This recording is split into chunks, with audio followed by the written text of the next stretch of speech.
Westfield. Of course, we are on the Tobaski countdown, so we decided to come and see the ambience of the sheep. A lot of people have been complaining that sheep this year is very, very much expensive. Some blame it on the exchange rates of the foreign currencies, especially the CFA, as most of the sheep that come to the Gambia are from Senegal. Some are also complaining on the fact that the size of sheep this year is very, very small, and the price tags attached to them are very, very expensive. Join me as we go around to ask or have interviews with people who brought the sheep all the way from Senegal to the Gambia and people who are here to buy fish and fulfill one of the obligations of Islam, and that is slaughtering a sheep if you can during Tabaski. And I am Abdullah Baji. And here with me I have a gentleman. Assalamu alaikum bro. Nanga def ak tur bi? Wa alaikum salam. Man maa ngi tudd Kimo Suso. Okay, Kimo ñu ngi ñëw fii ni tey Westfield ñu gis la yaa ngi ñëw fii di uti xar. Ñun daal dañ bëggoon a xam rek yow noo gisee xar yi Tabaski bi nii. Actually jërëjëf góor yi léegi man dama bàyyi ko suñu kër ñëw jële fii xar waaye boo xoolee xar yi dañ over cost sax mais compared to previous years yi waaye dama ñaan jaaykat yi xar yi daal nañ try ñu reduce seen price yi because ñëpp xam nañ situation bi baaxul comme nu mu nekkee so foog ñu yërmante daal ñu xam ne daal Gambie ñëpp a ko bokka because soo ko xoolee président bi xam nga moom lu moo jaayee ak ñu ñoo jaayee differently there's a big gap of it. So lii daal xam nga fu naa bési yërmande la xam nga tey luy benn fan lañ ko mën a defalee nii so pour benn fan la so lu mel ni loolu nan tra ni yërmande price yi nañ ko def loo xam ne daal at least mun naa reasonable bu ku nekka whether you are rich or poor xam nga ku nekk mun naa access to it daal. ñu bëri ñu doon complain ne this year xar yi den tuuti te price bi dafa cher ma bëggoon a xam rek yow ndax gaa lu ñëw wax dëgg la si yow wala loo foog daal parce que ñu ngi wane xar yu bëri den tuuti ba pare njëg bi dafa cher. waaw dëgg la ndaxte man sax mii gis nga sama xar bi lu mel nii maa ngi ko jëndee 4600 te gis nga xar bi ak lu mel nii sax xam nga ku ne la jëndee lii 4600 wax nga xam ne obviously price boobu noonu xam nga xar yi daal mooy loolu daal so dañ daw da testé si loolu bi bu nga gis xar bu ndaw bu xam ne at least 1 year yu 7 months yooyu noonu laa wax 3000 or 4000 yooyu noonu so obviously we doesn't tell well so nañ try daal ñu réguler xam nga ñu xam daal price yi ñu jëma ko wàññi daal pour ñëpp mun si am comme lu ko waxee rek ñëpp ñu am daal have Mr. Okodrame, of course, a household name in the Gambia, someone who is in the movie and music industry. Mr. Drame, thank you very much. And of course, we've seen you around the Westfield area, and as you can see, there is a whole lot of sheep. We are on the Tobaski countdown. A lot of people have been complaining that the price of sheep this year is very exorbitant. What do you have to say to this complaint? Oh, I think that, well, first, it must not be happening next year. People, if they complain already, it's already passed. But next year, probably we have to set a standard that Tobaski is for poor people because majority of the people don't have the money. Okay, I think this year it's already passed. But next year we should probably introduce an implementation, a plan about regulating seed prices that everybody can afford it. Because Islam is for everybody, like Christianity, like every religion. So everybody must have access to celebrate Tobaski. So a price between 1,500 and 2,500 should be a minimum or and the maximum range for buying sheep for celebrating God's work. That's my policy, and that's what I want to advise for next year. This year we already celebrated it, and people are happy. They thank God very much for having the power and the what we call the capacity to do it. But please, next year let's help the people. Nothing more than 2,500 across the board.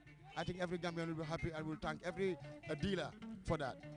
So finally, what do you have to say to the people who are watching right now? Oh, I want to thank them first of all for celebrating God's work. Muslims, congratulations for a great feast. And what I can say is that it's important to buy a sheep every year. If you are a Muslim, it's part of the principles of Islam, and to thank God for all that he has given us for free. God don't ask for anything. And if it's only sacrificing, I think doing it is thanking God and giving reward to the Almighty God for all what he has done for us for free. Thank you very much for your time, Mr. Drame. Thank you so much, Mr. Baji. maa ngi nii fii ak ki nga xam ne moom daf dee jaay xar ma bàyyi ko rek mu nuyu ak mbokk yi te wax ñu moom nu mu tudd asalaamaaleykum. Aleykum assalam wa rahmatullah. Daat noo tudd? Man Buba Jallo laa tudd.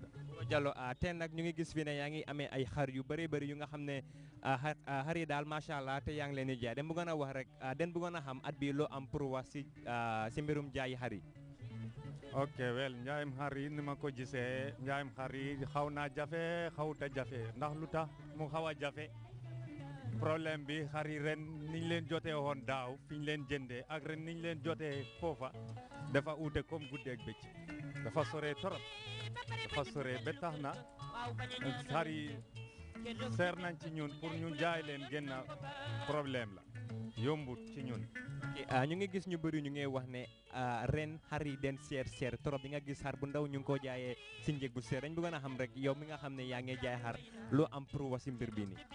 mooy li ma la wax fi ñu leen jëndee daaw ak ren fi ñu leen jëndee di same place waaye price bi ñu fa fekk daaw ak price bi ñu fa fekk ren dafa wuute comme guddi ak bëccëg ndax lépp loo xamante ne ni jëndee woon nañ ko foofu daaw fukki junne ak ñaar ci CFA ren ñu ngi ko fa jëndee fukki junne ak juróom yi fukki junne ak juróom-ñett fukki junne ak juróom-ñett CFA boo ko seetee tey si suñ dalasi bi keroog ñun bi ñooy dem ñu ngi weccee junne bu nekk ñetti 3000 fukki junne bu nekk ñu ngi ko weccee 3,380 dollars waaw loolu tax na ba xar yi seer nañ pour ñun ñu jaay leen am ci dara nekk na jafe-jafe bu rëy ci ñun. waaye apart from loolu mbaa xar yaa ngi jar rek. waaw ñu ngi jar ndànk-ndànk nag alhamdulilah rabbil alamina depuis bu ñu ñëwee wax dëgg yàlla ñu yàlla xeeb dolli ñu ngi jaay definitely ñu ngi jaay waa jeexangut nag. yow sa xar bi gën a yomba ñaata nga koo jaay. man wax dëgg yàlla xar bi ma gën a yomba 6000 laa koy jaay. yes bu gën a seer nag. bi gën a seer maa ngi koy jaayee 7500.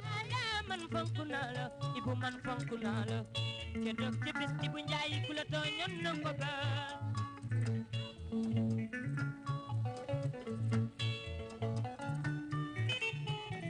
waaw bu ñu julee ba pare ba ñëpp dellu kër ga waaw bañ a ñaanalante ke dog ci bis ba ibu njaay ku la tooñoon na ko baal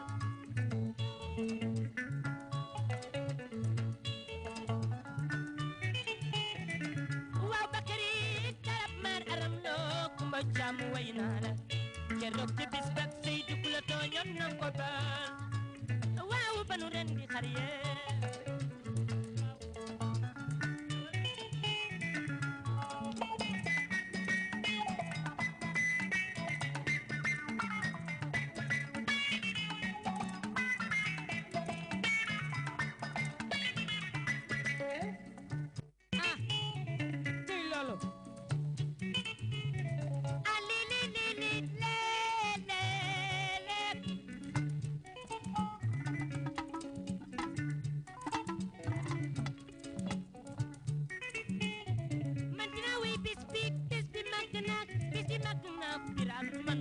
We're still in Westfield having a look at the Tobaski ambience, the countdown, of course. We've seen people buying sheep, others here trying to look at the prices, but we've been having a lot of complaints. And right here with me, I have a man with me. Hello, sir, and can you please tell us your name?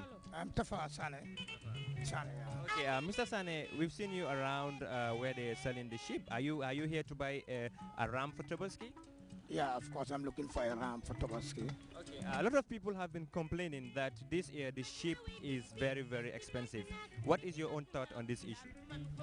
Yeah, I mean, it seems like it's becoming reasonable because I've been, since 1 hour ago, I've been asking from place to place.